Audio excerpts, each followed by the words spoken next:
नमस्कार, टीवी 9 भारतवर्ष के digital platform पे आपका स्वागत है। तो इस बार बिहार चुनाव के नतीजे आईपीएल के फाइनल मैच से भी ज़्यादा दिलचस्प रहे। दिन भर एनडीए और महागठबंधन के बीच कांटे की टक्कर रही। आखिर तक नतीजों का रोमांच बना रहा।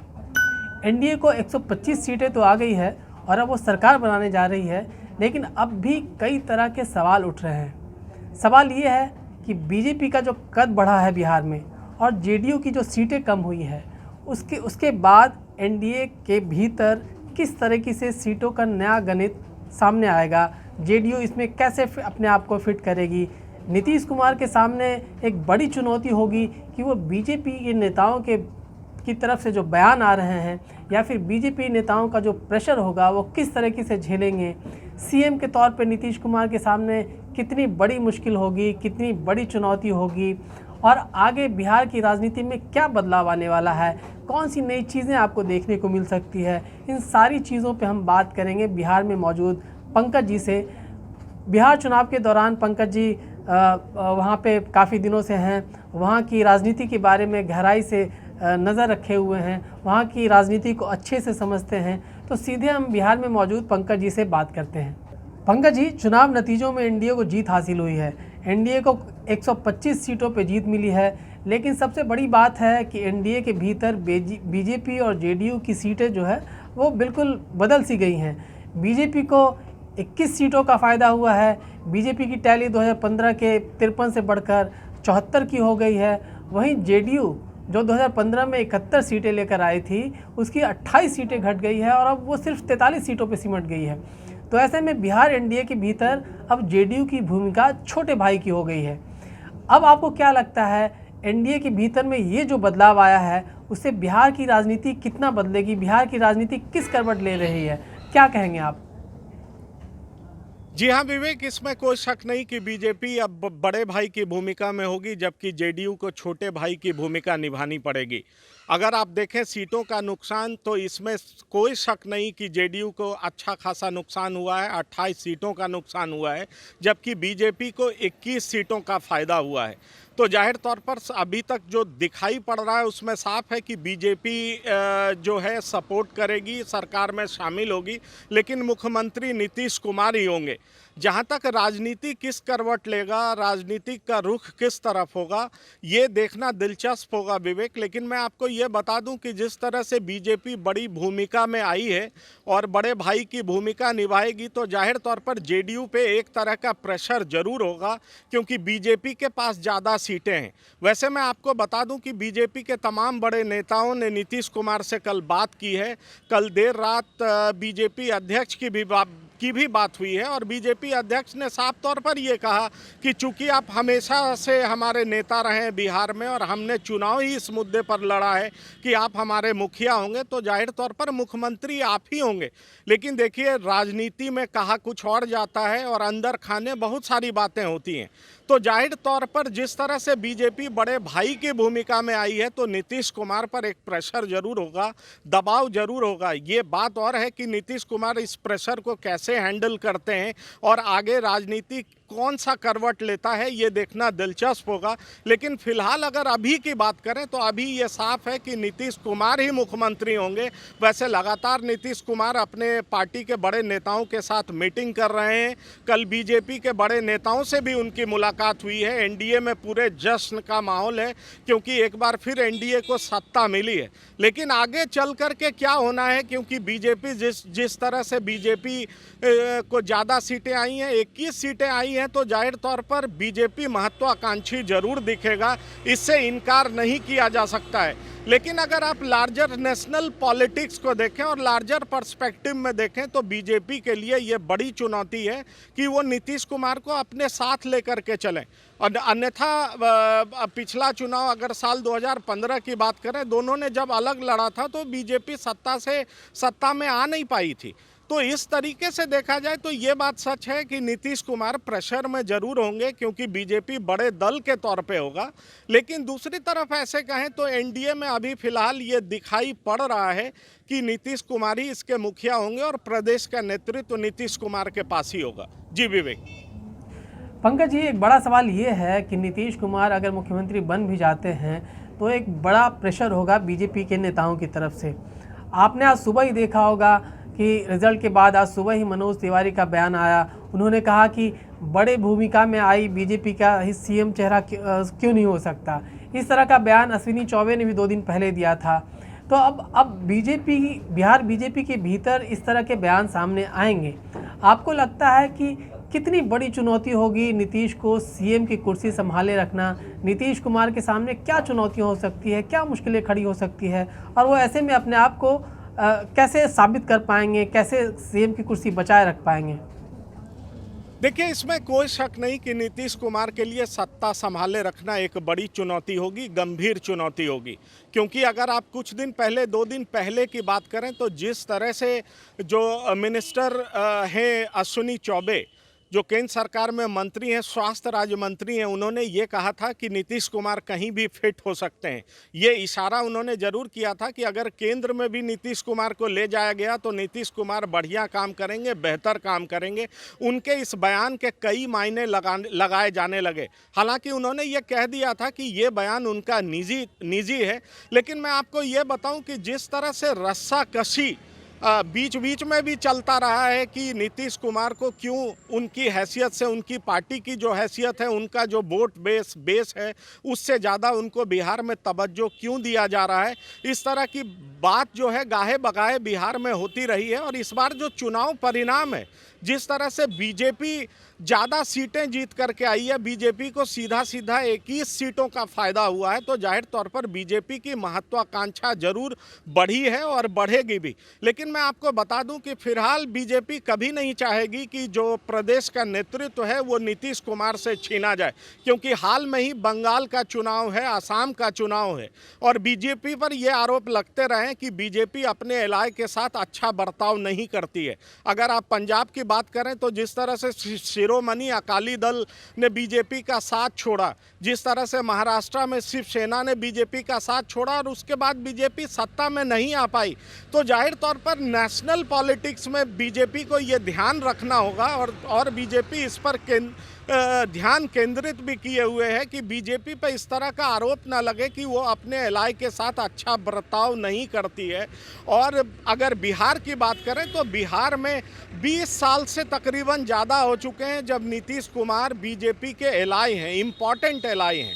तो ये बात और है कि कुर्सी संभाले रखना नीतीश कुमार के लिए जाहिर तौर पर चुनौती जरूर होगी। इस बार उन्हें ताज जरूर मिला है, लेकिन वो ताज जो है उसमें कई कांटे हैं, कई गंभीर चुनौतियां हैं जो उन्हें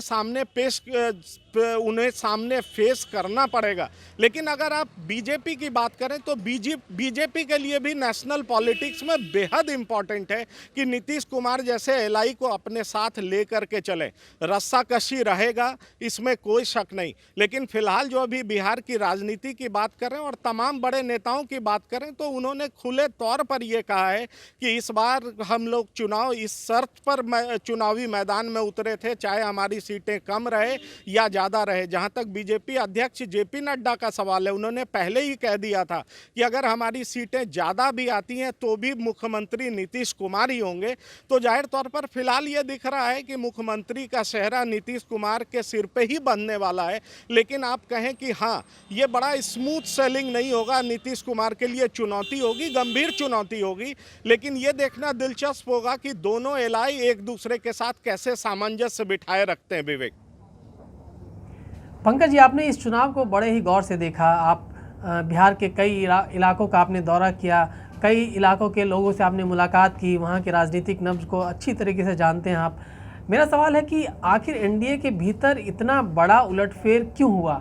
बीजेपी को अगर आंकड़ों की बात करें तो एनडीए के भीतर ही बीजेपी का विनिंग परसेंट है 66, जबकि जेडीयू का सिर्फ है 33%। तो इतना बड़ा उलटफेर कैसे हुआ? क्या कहते हैं आप इस बारे में? देखिए, जहां तक भारी उलटफेर का सवाल है, अगर आप सीट्स की बात करें, जिस तरह से एनडीए के 2 इम्पॉर्टेंट एलाए जेडीयू है और उसके बाद बीजेपी है। अगर जेडीयू की बात करें तो उसका स्ट्राइक रेट 33% रहा, जबकि बीजेपी की बात करें तो 66% रहा। एक जो खुले तौर पर जो साफ दिखाई पड़ता है वो ये है कि जितनी भी जेडीयू की सीट्स थी उसके खिलाफ एलजेपी के उम्मीदवार खड़े थे। ये बात और है कि एलजेपी केंद्र में एनडीए की एलाई है, जबकि अगर ये प्रदेश की बात करें, बिहार की बात करें तो एलजेपी सीधे तौर पे जेडीयू के मुकाबले खड़ी थी। तकरीबन 29 ऐसा सीट है विवेक, मैं बताऊं चुनाव परिणाम आने के बाद साफ दिखाई पड़ रहा है कि तकरीबन 29 ऐसी सीटें हैं जिसमें एलजेपी जब मैदान में उतरी और एलजेपी के को जितने वोट्स मिले हैं उसकी वजह से जेडीयू को साफ तौर पर नुकसान हुआ है। जेडीयू वो सीट हारी है। जाहिर तौर पर अगर एलजेपी एनडीए की एलाई होती तो जो जीत का फासला होता वो बहुत बड़ा फासला होता। तकरीबन 6% वोट एलजेपी को मिला है। तो आप इससे समझ सकते हैं कि किस तरह से एलजेपी ने सीधे सीधे तौर पे जेडीयू को नुकसान पहुंचाया है।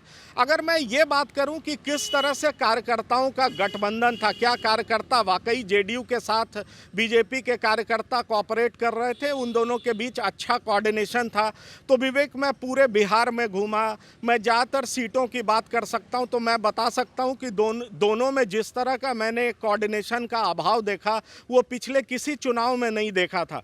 कई सारी ऐसी सीटें हैं, अगर मैं पालीगंज की बात करूं, सूरजगढ़ा की बात करूं, कस्बा की बात करूं, कांटी की बात करूं, रुपौली की बात करूं, ये तमाम ऐसी सीटें हैं जहां पे एलजेपी के उम्मीदवार बेहद तगड़े थे और सीधे कॉन्टेस्ट में दिखाई पड़ रहे थे। तो जाहिर तौर पर अगर हम इसकी बात करें कि क्यों जेडीयू का परफॉर्मेंस इतना खराब रहा, तो एनडीए का एक इम्पॉर्टेंट एलाई जेडीयू को सीधे तौर पे चैलेंज कर रहा था और एलजेपी के जो नेता हैं चिराग पासवान, वो लगातार नीतीश कुमार के खिलाफ आग उगल रहे थे। इसका नुकसान जेडीयू को झेलना पड़ा है और यही वजह है कि बीजेपी 66% बीजेपी का स्ट्राइक रेट रहा, जबकि अगर हम जेडीयू की बात करें तो 33% रहा। ये बात और है कि जब परिणाम सामने है उसके बाद देखते हैं जेडीयू किस तरह से एलजेपी से निपटती है और एनडीए किस तरह से एलजेपी से पेश आती है, ये बात सच है। लेकिन ज़मीन पर कहीं ना कहीं ये मैसेज ज़रूर था कि एलजेपी के साथ बीजेपी का एक टैसिट अंडरस्टैंडिंग है, पर्दे के पीछे कुछ और कहानी है, लोजपा ही भाजपा है, कई मतदाता ये भी कहते देखे गए। तो इस तरह से अगर हम बात करें कि क्यों जेडीयू की हालत इतनी खराब क्यों हुई, किस वजह से हुई, तो ये साफ दिखाई पड़ता है कि अगर सबसे बड़ा नुकसान हार्म अगर जेडीयू को किसी से पहुंचा है तो वो एलजेपी है। हाँ, कुछ यूथ जरूर नाराज थे, लेकिन जिस तरह से महिला मतदाता आगे आई उस तरह से जो कयास लगाया जा रहा था कि जेडीयू 30 से भी कम सीट्स लाएगा, ऐसा दिखाई नहीं पड़ा। महिला मतदाताओं ने एक बार एनडीए का ज़बरदस्त साथ दिया और उसके बाद जेडीयू का परफॉर्मेंस भी अच्छा रहा है। जिस तरह से अगर एग्जिट पोल की बात करें, एग्जिट पोल जिस तरह से बता रहा था कि नीतीश कुमार के खिलाफ गुस्सा है, तो ऐसा नहीं है। हाँ, चुनावी अंक गणित में जरूर नीतीश कुमार को नुकसान हुआ है और उसका सीधा सीधा वजह एलजेपी है। विवेक, पंकज जी, पूरे चुनावों में तेजस्वी की एक लहर दिख रही थी, ये आपने भी देखा होगा। आपने भी वहाँ से आप जब वहाँ की रैलियों में जा रहे थे, तेजस्वी की रैलियों में शामिल हो रहे थे, आपने खुद बताया था कि तेजस्वी की रैलियों में काफ़ी भीड़ आ रही है, लोग 10 लाख सरकारी नौकरी के वादे पे बिल्कुल तालियां पीट रहे हैं। तो आखिर क्या बड़ा उलटफेर हुआ? तेजस्वी से आखिर कहाँ चूक हुई? कब जाकर आपको लगा, या फिर ऐसी क्या बात हुई कि बहुमत से थोड़ा सा दूर रह गया आप? क्या सबसे बड़ी वजह आपको क्या लगती है? देखिए, जहाँ तक तेजस्वी यादव का सवाल है, मैंने उनकी कई सभाओं को देखा। मैंने बेगूसराय के चेरिया बरियारपुर में भी उनकी सभा देखी। अगर मैं समस्तीपुर की बात करूं तो उजियारपुर में भी उनकी सभा देखी, सहरसा में भी उनकी सभा देखी और जितनी भी सभाओं को मैंने देखा, तेजस्वी यादव को ज़बरदस्त रिस्पांस मिल रहा था। यूथ साफ उनके लिए मतवाला दिख रहे थे, क्योंकि एक जो कैचिंग पॉइंट था तेजस्वी यादव के लिए, मैं आपको बताऊं, तेजस्वी यादव लगातार कह रहे थे कि वो 10 लाख लोगों को, जैसे ही उनकी सरकार बनेगी वो 10 लाख लोगों को नौकरियां देंगे। जाहिर तौर पर जिस तरह से यूथ उनके लिए दीवाना दिख रहा था, लग रहा था कि इस बार की सत्ता नीतीश कुमार के हाथों से फिसलने वाली है। लेकिन विवेक, मैं यही बताना चाहूँगा कि जिस तरह से महिला मतदाताओं ने आगे बढ़ चढ़ के हिस्सा लिया, अगर आप साल 2010 का परिणाम देखें, उसमें भी महिला मतदाताओं की संख्या पुरुष से ज़्यादा थी। अगर आप 2015 का गणित देखें, उसमें भी महिला मतदाताओं की संख्या संख्या कहीं ज़्यादा थी। 2019 के लोकसभा चुनाव की भी बात करें तो महिला मतदाताओं की संख्या पुरुष से ज़्यादा थी, और इस बार भी जब 2020 की बात करें तो इसमें भी महिला मतदाताओं की संख्या कहीं ज़्यादा थी। जाहिर तौर पर अगर हम चुनावी गणित की बात करें, जो महिला मतदाताओं ने जिस तरह से आगे बढ़ चढ़ के हिस्सा लिया, और उसके बाद दूसरे चरण की बात करें तो दूसरे चरण में जिस तरह से प्रधानमंत्री खुद डायरेक्टली आए, उन्होंने कई भावुक अपील किया, उन्होंने कहा कि क्यों प्रदेश को डबल इंजन सरकार चाहिए, तो ये साफ तौर पर दिखने लगा कि दूसरे चरण के बाद एनडीए की स्थिति अच्छी होने वाली है। ये बात और है कि अगर चुनाव परिणाम को भी देखें तो 110 सीटें आरजेडी और उसके एलआई को मिला है, जबकि अगर हम बीजेपी एनडीए की बात करें तो 125 सीटें मिली हैं, जबकि दर्जन भर सीट ऐसे हैं जहां पर जीत और हार का फासला बेहद कम है। तो जाहिर तौर पर इस बार तेजस्वी यादव का जहां तक सवाल है तो वो आरजेडी के सबसे बड़े नेता के तौर पर उभरे हैं, महागठबंधन के सबसे बड़े नेता के तौर पर उभरे हैं, इसमें कोई शक नहीं। लेकिन ये एक बात और है, जो एनडीए के परंपरागत वोटर्स हैं, चाहे वो एनडीए है चाहे महिला मतदाता हैं, उन्होंने जिस तरह से बढ़ चढ़ के हिस्सा लिया, तो इसकी वजह से परिणाम जो है एनडीए के पक्ष में गया है। मैं आपको बता दूं कि तेजस्वी यादव ने भी कोशिश की थी, उन्होंने अब जो सीटों का बंटवारा किया था 34% सीट जो है ईबीसी को उन्होंने बांटा। इस बार उन्हें उम्मीद थी कि ईबीसी का एक बड़ा तबका उनके साथ आएगा, पर इस तरह से हो नहीं पाया। हाँ, यूथ का उन्हें साथ जरूर मिला, लेकिन एनडीए का जो परंपरागत वोट है वो एनडीए को मिला। अपर कास्ट में जेडीयू के खिलाफ नाराजगी थी, इसका खामियाजा जेडीयू को जरूर भुगतना पड़ा है, लेकिन फिर भी एनडीए की सत्ता में वापसी इस वजह से हो पाई है क्योंकि जो ईबीसी वोटर्स हैं और महिला मतदाता हैं, उन्होंने बढ़ चढ़ के हिस्सा लिया और एनडीए के फेवर में मतदान किया, और इसका रिजल्ट अब सामने है। एनडीए सरकार बनाने वाली है। विवेक, पंकज जी, इस बार के चुनाव में बिहार की कुछ छोटी पार्टियों ने बड़ा कमाल किया है। एनडीए के भीतर देखिए तो वीआईपी और हम जैसी पार्टियों ने अच्छी सीटें लेकर आई है। इसके साथ भी ओवैसी की पार्टी 5 सीटें जीत ली है। सबसे बड़ा उलटफेर किया है वो भाकपा माले ने किया है, जो एक साथ 12 सीटों पे उन्होंने जीत हासिल की है। इन छोटी पार्टियों का जो ऐसी टैली आना, इतने अच्छे नतीजे आना, आप उसको किस तरीके से देखते हैं?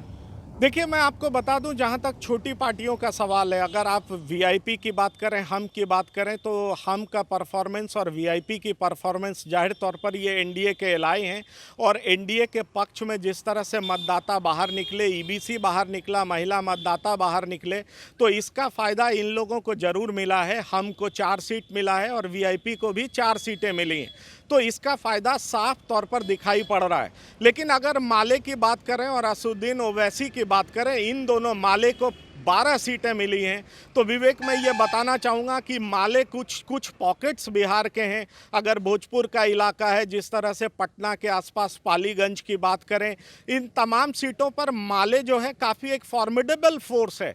और जब इसके साथ अलायंस आरजेडी का होता है, तो मैं आपको बताऊं कि आरजेडी महागठबंधन, जिसका माले इम्पॉर्टेंट एलाई है, तो ये जो है सीधा शेड्यूल कास्ट जो दलित मतदाता हैं, उनमें सेंधमारी ये बड़ी आसानी से कर जाते हैं। उनके अंदर कोई कन्फ्यूजन नहीं होता, उनके सामने कोई कन्फ्यूजन नहीं होता, और यही जो है कन्फ्यूजन नहीं होने की वजह से परिणाम अब सामने है कि माले का इतना बेहतर परफॉर्मेंस कैसे हुआ।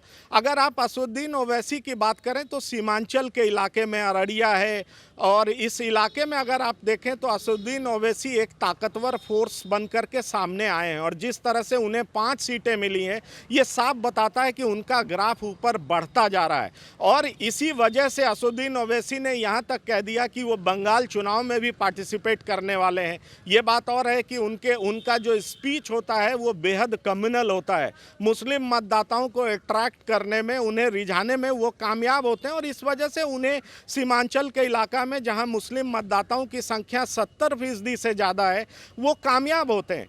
तो इस वजह से उन्हें बहुत बड़ी कामयाबी मिली। लेकिन अगर हम और वीआईपी की बात करें तो उनकी कामयाबी के पीछे मुझे ये दिखाई पड़ता है कि एनडीए का एक बड़ा वोट बैंक जो ईबीसी महिला मतदाताओं का है वो उन्हें मिला है, और यही वजह रहा कि हम और वीआईपी पार्टी 4-4 सीटें जीतने में कामयाब हुई। वैसे मैं आपको बता दूं कि इन लोगों का रोल बेहद अहम होने वाला है, क्योंकि एनडीए के पास 125 सीटें हैं। अगर आप 8 सीटें हटा दें तो 117 सीटें हो जाती है। तो जाहिर तौर पर ये सरकार में इनकी भागीदारी रहेगी, इम्पोर्टेंट पोर्टफोलियो मिलने वाला है इन्हें। एक के नेता, अगर हम के नेता जीतन राम मांझी हैं जो कि फॉर्मर चीफ मिनिस्टर हैं, जबकि वीआईपी के नेता जो मुकेश सहनी हैं वो खुद चुनाव हार गए हैं सिमरी बख्तियारपुर से। पर यह बात और है कि उनके पार्टी के जो उम्मीदवार जीते हैं जाहिर तौर पर उन्हें भी अच्छा मंत्रालय दे करके पुरस्कृत किया जाएगा। लेकिन मैं माले की जीत को एक बड़ी जीत मानता हूं, और जब भी इनका अलायंस आरजेडी से हुआ है तो ये एक फॉर्मिडेबल फोर्स बनते हैं और अपने अपोनेंट के लिए बहुत मुश्किल खड़ा करते हैं। विवेक जी, शुक्रिया पंकज जी। तो बिहार में एनडीए की सरकार बनने वाली है, लेकिन इस सरकार की रूपरेखा क्या होगी, इस बारे में अभी कई तरह के सवाल हैं, कई तरह के अपडेट आएंगे। हम उन सारे अपडेटों के साथ में आपके साथ में हाजिर होंगे, पंकज जी से बात होगी। फिलहाल देश और दुनिया की बाकी खबरों के लिए आप देखते रहिए TV9 भारतवर्ष। धुआं धुआं सा ये शहर क्यों दिखता है, सुना है बाजार में धुएं का सामान बिकता है। ये दिवाली सिर्फ दिए वाली।